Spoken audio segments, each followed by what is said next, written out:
It's over 9,000!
Super Elite Warriors to Final Forum, a podcast for the discussion of all things Dragon Ball.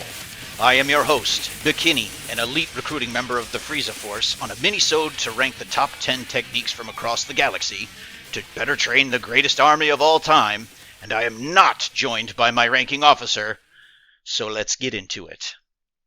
Now, Jelli already gave you guys the skinny on our mini-sodes, but for those not in the know, we are ranking techniques in Dragon Ball and coming up with our own top 10 lists.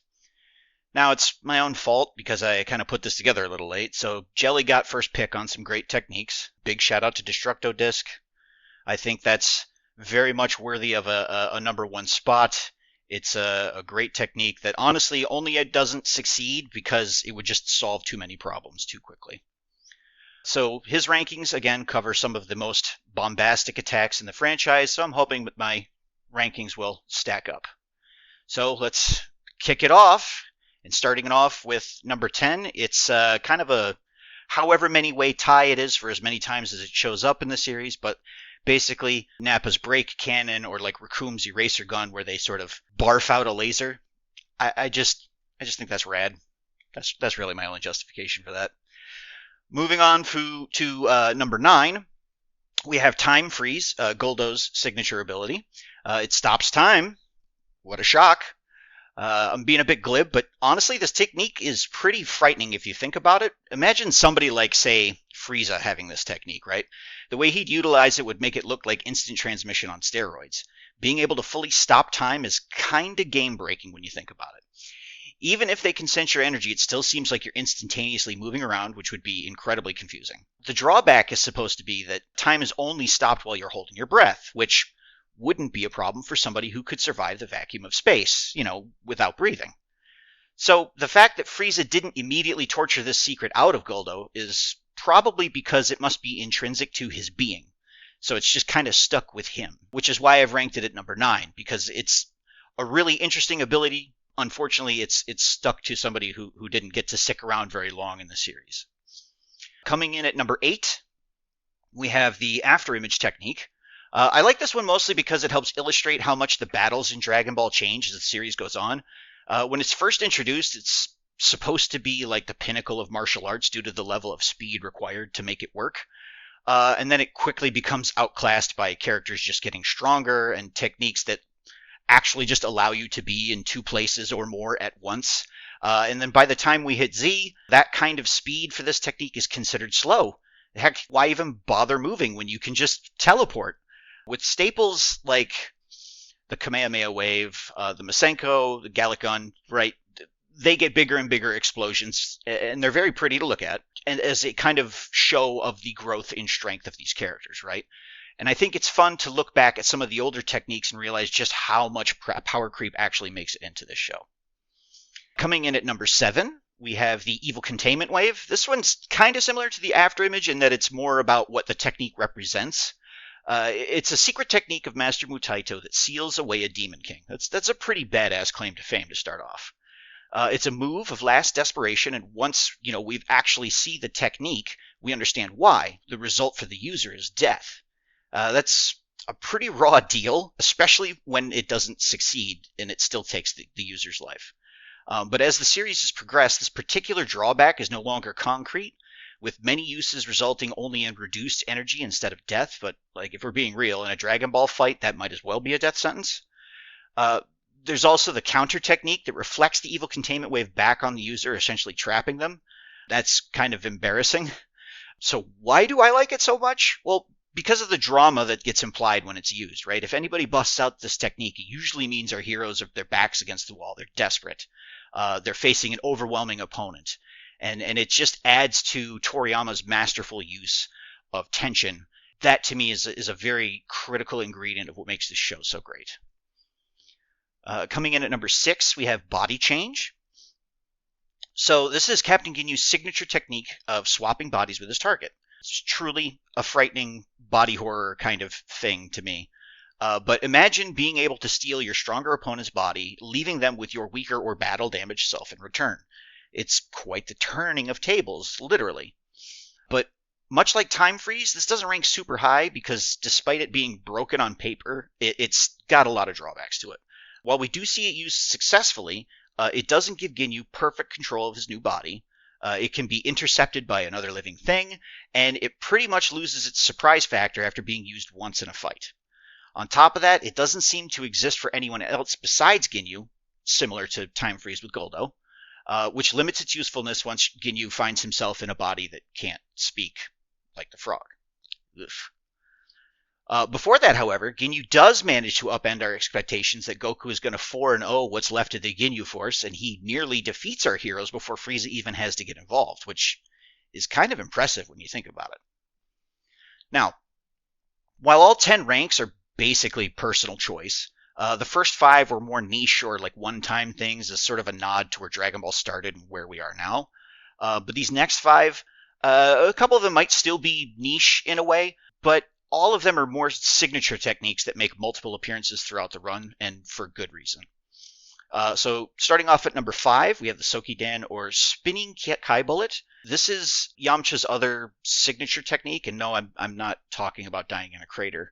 Shout out to Jelli for stealing Wolf Fang Fist, because his breakdown on the technique being sort of overly showy and having like a lot of style versus being effective does kind of seem to be a running theme with our favorite baseball player. The idea is that the Sokidan moves in such a chaotic manner that it's sort of hard to track and defend against, which would be awesome if Yamcha was ever strong enough to actually do damage with it. It's a really cool concept. I think it looks awesome in execution, and I think it'd be much more effective if it was a... it's just true about Yamcha, but if he stuck around in fights long enough to show off what he can do, it would probably be improved with some refinement over time. But again, most people probably wouldn't have this technique anywhere near their top 10, let alone their top 5, but I just can't hold Yamcha constantly being last in this proverbial arms race against the technique itself. I think in another setting or in another character's hands, I think this technique would actually do some really cool stuff. Coming in at number 4, I have Instant Transmission. Now, granted, this technique seems to be more about travel than combat, but there was that one time. Now, the main drawback is that it requires the user can sense energy to sort of help target where they end up, so it kind of limits a person's ability to hop around the universe instantaneously. But in combat, especially combat by the time this technique is introduced, it's primarily about sensing where your enemy is as opposed to watching them with your eye anyways. And it also helps Goku set up for that absolutely devastating command wave on Cell, which is chef's kiss. It's such an excellent scene. Sadly, Cell does regenerate from the damage of that, but I don't think that takes away from the technique's effectiveness. But as I mentioned earlier, I think Time Freeze would give you sort of a similar effect in battle, but Instant Transmission far outstrips it, because you don't have to hold your breath, which would generally be a bad idea in a fight, and you also don't have to move yourself while time is stopped, which, if you really wanted to get geeky about it, would result in an accelerated aging thing if you use the technique too much, so I guess that's a drawback as well, right? Anyways, moving on to number 3, I have the Super Ghost Kamikaze attack. Okay, so the name really is the weakest part of this technique, but it does do what it says it does. The user creates a ghost version of themselves from their ki that explodes when it makes contact with anything, literally anything, even itself. Think like the most sensitive flask of nitroglycerin from Acme, right? Like that's basically what these guys are. So the problem is that saying the name of the attack kind of gives away its shtick. However, the attack is still fairly effective because the ghosts are sentient themselves, so they can make their own decisions, not always good ones. But they do also follow orders. Like there's no insubordination either. So they're kind of like smart bombs and clown makeup, I guess. But as the saying goes, if it's stupid but it works, it ain't stupid. So I would have to say it's a fairly effective attack, especially for something dreamed up by like a couple kids. So and it's super useful, and it's that's evidenced in the fact that Super Boo actually steals the technique when he absorbs Gotenks and uses it himself. Which, I mean, what more proof do you need that it's awesome that the bad guy steals your attack, right? That said, the Super Ghost Kamikaze attack can't even exist without number 2, which is the fusion dance.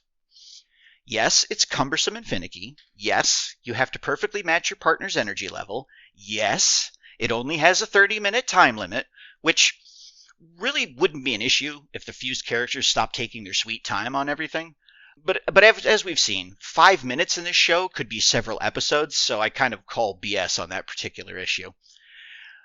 So yes, the fusion dance allows 2 people to fuse into this new amalgamated being, and it's orders of magnitude more powerful than the originals. First of all, this is just like a fun concept in general, and the new fused characters are usually like have pretty cool character design that takes like incorporates elements of both characters sort of like blended together, right? I particularly liked when the Budokai series of games on the PS2, they basically added a non-canon fusion character to the game as playable, which was a fusion of Tien and Yamcha called Tiencha. Go look it up if you haven't. Like there's also a couple extra fusions via the Potara earrings, but I didn't put the Potara earrings in this list because it's technically an item. So, but they also do a couple extra fusions with that as well, involving Mr. Satan and Goku, which is like Goku with Mr. Satan's hair. It's hilarious. Go check it out if you get the chance. But yeah, in canon, we get Gotenks and Gogeta out of this technique, and both are welcome additions to the roster, in my opinion. But sometimes I do wish Toriyama had maybe put this technique in the hands of the villains to see what would happen. I think that would be kind of cool.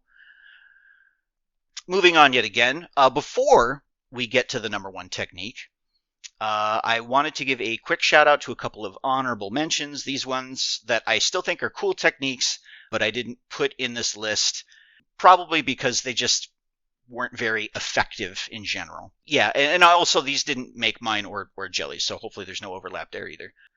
So I will start with first the Dodon Ray. So we did a lot of talking in these 2 episodes about like the Kamehameha, the Final Flash, the Masenko, the Special Beam Cannon, yeah, even the Wolf Fang Fist and Spinning Key Bullet. So I think we would be remiss not to at least acknowledge the Crane School in some fashion as well. The Dodon Ray is their signature technique, much like the Kamehameha Wave, until Tien eventually moves on to his own individual technique, the Kikoho. It's clearly a superb technique, as most of the others that I just mentioned require at least a full palm to execute, whereas the Dodon Ray only requires 1 finger, thus proving its superiority. The next honorable mention is the Dragon Punch, because punching a hole through your opponent, like your body fully going through that hole as well, and still somehow leaving the body in, because if you punch with it would be a small hole, but somehow the whole body. Anyways, punching a hole through your opponent is just strictly rule of cool type stuff. I give it a thumbs up. It's great.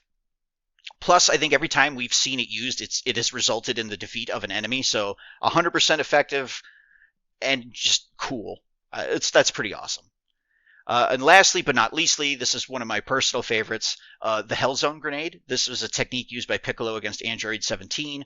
He fires off, a volley of energy blasts, but, 17 dodges them all and makes some quippy, pithy comment about how Piccolo can't hit him. And then he realizes that Piccolo wasn't aiming for him, and he's basically in a minefield of energy balls. And then it all just sort of collapses in on him, which awesome scene. And I think it's a huge flex to be able to actively put somebody into a trap without them realizing it at the time. It's just unfortunate that it didn't work on Android 17. But yeah, so those are my quick honorable mentions. So moving on, we're finally at the moment we've all been waiting for, my top technique. Now, we've covered some pretty incredible attacks in these minisodes, but I think I have the peak technique beyond a shadow of a doubt, and for one very simple reason, because any other technique you put in these lists, this one just makes it better, literally. Yes, I am talking about the Kaioken, Kaiosama's technique to multiply a fighter's strength. It's what allows Goku to defeat basically everyone he comes across from Nappa up to Frieza. Without this technique, Earth would be doomed many times over.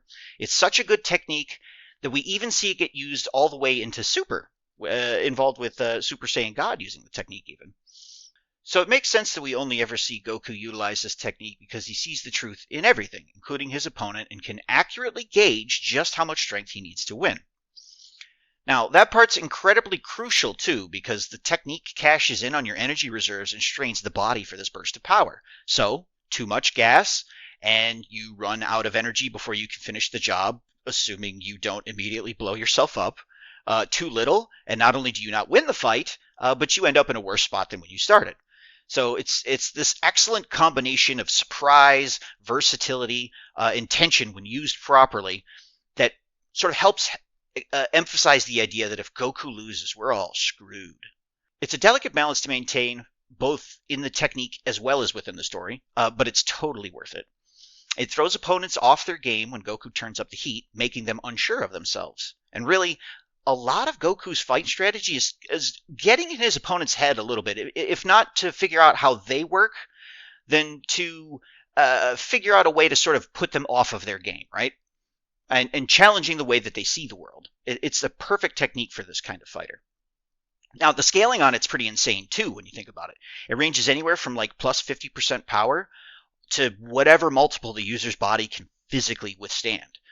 Which, for someone like Goku, maxes out, I think, at around, I think 20 is the highest that I've seen. I'm not sure if it goes higher than that in canon.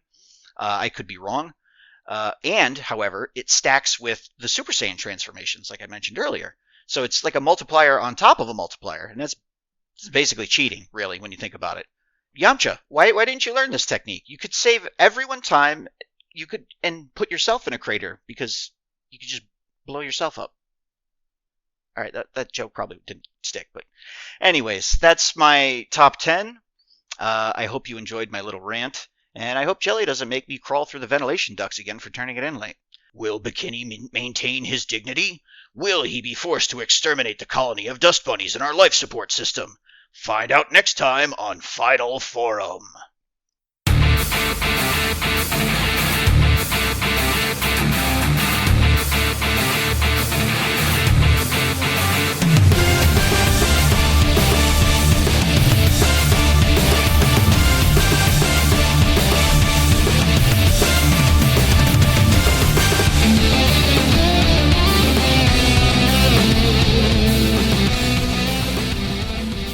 Final Form is written and produced by Tom Gwelly.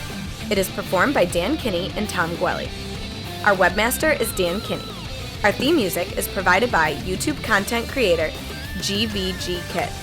Want to learn more about the Dragon Ball universe, including concept art, behind-the-scenes interviews, and recommendations from Jelli and Bekinney? Connect with us on social media. Like us on Facebook, follow us on Twitter at Final Forum Pod. Make sure to subscribe, rate, and review wherever you receive your podcasts. And of course, make sure to share it with your friends and family and help us spread the word of the glory of Lord Frieza. The Frieza Force thanks you for your listenership.